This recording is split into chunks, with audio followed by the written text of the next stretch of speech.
Olá! No encontro de hoje nós vamos estudar o que Jesus ensinou a respeito do adultério. O texto base está em Mateus, no capítulo 5, dos versículos 27 ao 32. Vocês ouviram o que foi dito, não cometa adultério.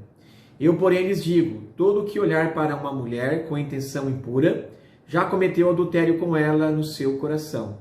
Se o seu olho direito leva você a tropeçar, arranque-o e jogue-o fora. Pois é preferível você perder uma parte do seu corpo do que ter o corpo inteiro lançado no inferno.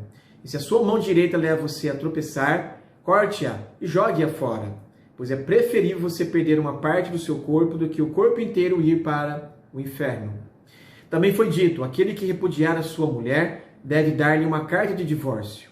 Eu, porém, lhes digo, quem repudiar a sua mulher, exceto em caso de relações sexuais ilícitas, a expõe a se tornar adúltera. E aquele que casar com a repudiada comete adultério. Nos versículos 27 e 28, Jesus volta a sua atenção para o sétimo mandamento. Os rabinos limitavam o adultério apenas à infidelidade sexual. Jesus, porém, amplia o significado desse pecado para o olhar lascivo e o coração impuro. Embora os homens não possam julgar o olhar adúltero e o coração impuro, Deus que sonda os corações condena a intenção como se pecado consumado fosse. Não basta ir para a cama do adultério para quebrar o sétimo mandamento. Basta ter a intenção de arrastar para a cama a pessoa ilicitamente desejada. Na verdade, o desejo e a prática não são idênticos, mas em termos espirituais equivalentes. O olhar que Jesus menciona não é apenas casual e de relance. Antes é um olhar fixo e demorado, com propósitos lascivos. Portanto, o homem, descrito por Jesus, olha para a mulher com o propósito de alimentar os seus apetites sexuais interiores, como um substituto para o ato sexual em si. Não é uma situação acidental, mas é um ato planejado. O homem vive numa luta constante entre o espírito e a carne. O velho homem está sempre querendo erguer sua fronte para arrastar para o pecado. Platão compara a alma do ser humano com um carro guiado por 2 cavalos. Um dos cavalos, manso e dócil, obedece às rédeas e à voz do condutor. O outro, selvagem, ainda não domesticado, procura a todo tempo rebelar-se. O nome do primeiro cavalo é razão. O nome do segundo é paixão. A vida é sempre um conflito entre as exigências da paixão e o controle da razão. Para os cristãos, entre o espiritual e o carnal. No versículo 29, fazemos uma pergunta inicial. Como lidar com os pecados da impureza? Bem, Jesus adota um tratamento radical e não gradual. E claro que ele não defende a amputação física do olho direito e da mão direita, mas a amputação moral. Jesus não está ordenando a mutilação do corpo, mas o controle do corpo para não se render ao pecado. Não se faz concessão ao pecado. Nessa mesma linha de pensamento, podemos dizer que Jesus não está ensinando uma doutrina masoquista de automutilação com objetivos espirituais. Tampouco está sugerindo que o caminho para resolver o problema dos maus desejos é fazer uma cirurgia física radical. A vitória nessa área não é resistir, mas é fugir. Não se brinca com o pecado. Aquele que está sendo tentado nessa área sexual deve deixar de olhar. Com certeza, um problema radical exige uma solução radical. Vejamos 2 histórias bíblicas e bem breves. Primeira de José, que está em Gênesis, no capítulo 39, dos versículos 6 ao 20. José estava vivendo no Egito, agora na casa de Potifar, oficial de Faraó. A Bíblia diz que José era formoso, de porte, de aparência, isto é, bonitão mesmo.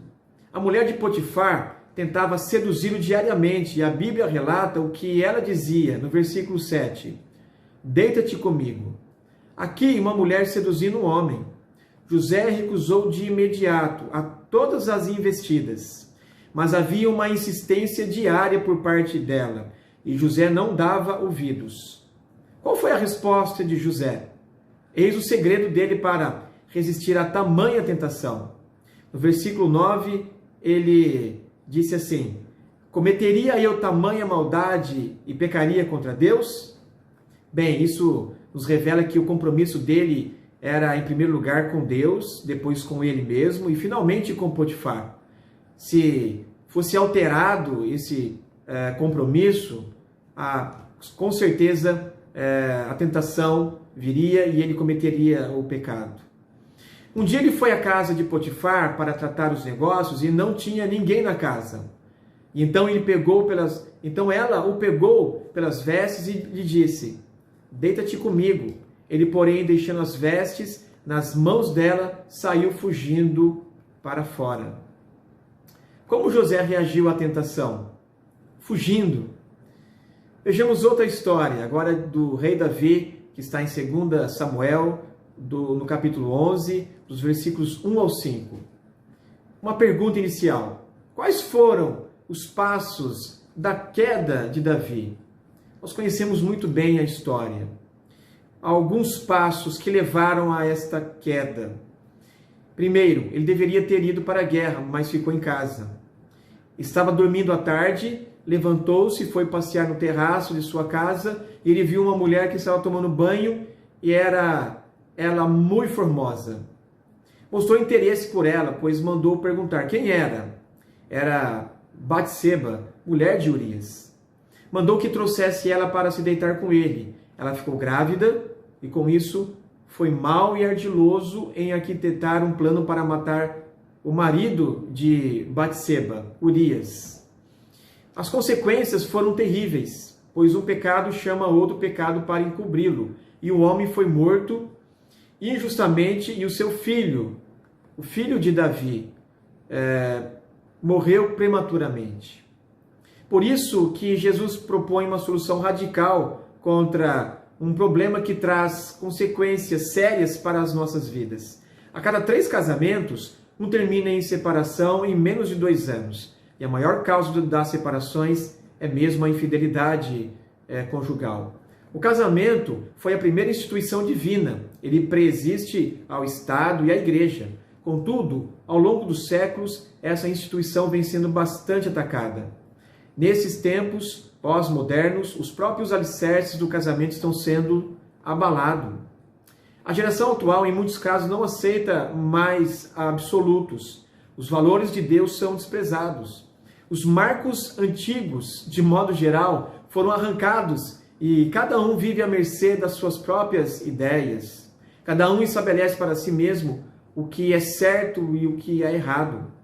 O conceito de uma lei absoluta e universal que rege a conduta e o comportamento está se extinguindo. Com isso, a instituição do casamento é desprezada e o concubinato legitimado. Há os vínculos conjugais afrouxados para se estimular o divórcio. A verdade relativizada para justificar as atitudes egoístas. Muitos consideram o casamento heterossexual, monogâmico e indissolúvel uma instituição arcaica, rígida, obsoleta, opressiva e decadente.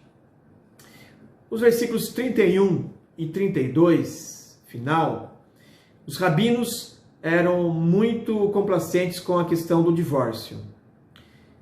Basta ao homem dar à mulher uma carta de divórcio e ele estava livre para repudiá-la. Isso está em Deuteronômio, capítulo 5, no versículo 31. Havia uma escola rabina que defendia que o homem podia divorciar-se de sua mulher por várias razões, até mesmo por motivos fúteis. Jesus, entretanto, declara e deixa claro que o divórcio, exceto por relações sexuais ilícitas, expõe a mulher repudiada a um novo relacionamento. E esse novo relacionamento com outro homem é visto aos olhos de Deus como adultério. Isso porque o que Deus une não pode ser desfeito pelo homem. Mesmo que uma carta de divórcio tenha sido dada e que o casamento tenha sido desfeito segundo as leis dos homens, esse casamento não foi desfeito segundo a lei de Deus.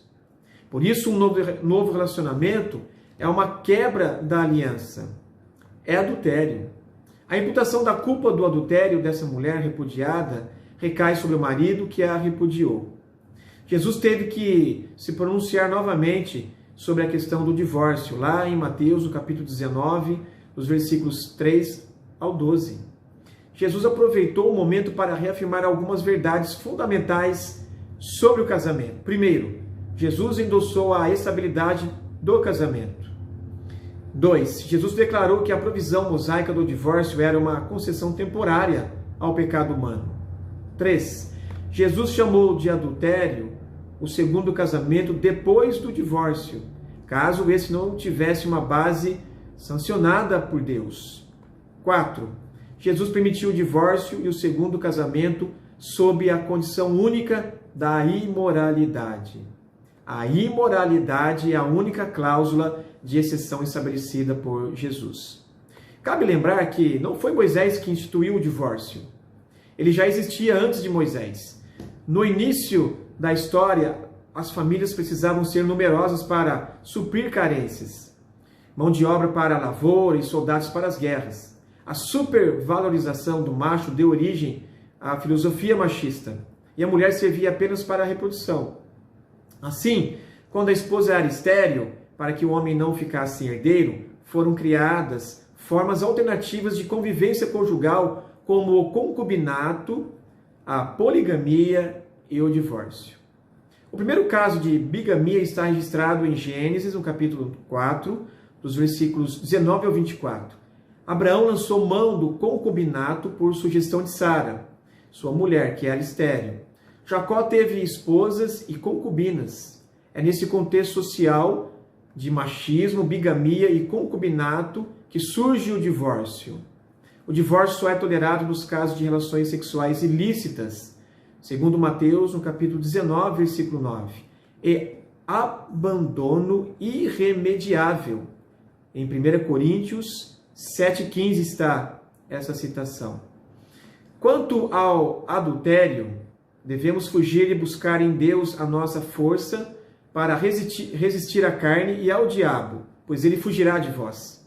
O divórcio tem acontecido em muitas casas hoje. É muito importante que o casal, antes de se separar, procure aconselhamento, uma terapia, e assim consigam tomar a melhor decisão para viver de acordo com a palavra de Deus. Algumas perguntas vamos deixar para este estudo. Qual a posição de Jesus e dos rabinos com respeito ao adultério? O que Jesus quer dizer com se o teu olho direito te faz tropeçar, arranca-o e lança-o de ti? Por que Davi pecou e José não na área do adultério? Qual foi a atitude deles que fez toda a diferença? Qual é o valor do casamento para Deus? Por que é insolúvel? E qual a situação o divórcio é tolerado? Um texto bíblico para memorizarmos está em Marcos, no capítulo 10, dos versículos 6 ao 9. Porém, desde o princípio da criação, Deus os fez homem e mulher. Por isso, o homem deixará o seu pai e a sua mãe e se unirá à sua mulher, tornando-se os dois uma só carne, de modo que já não são mais dois, porém uma só carne. Portanto, que ninguém separe o que Deus ajuntou. Que Deus abençoe a sua vida.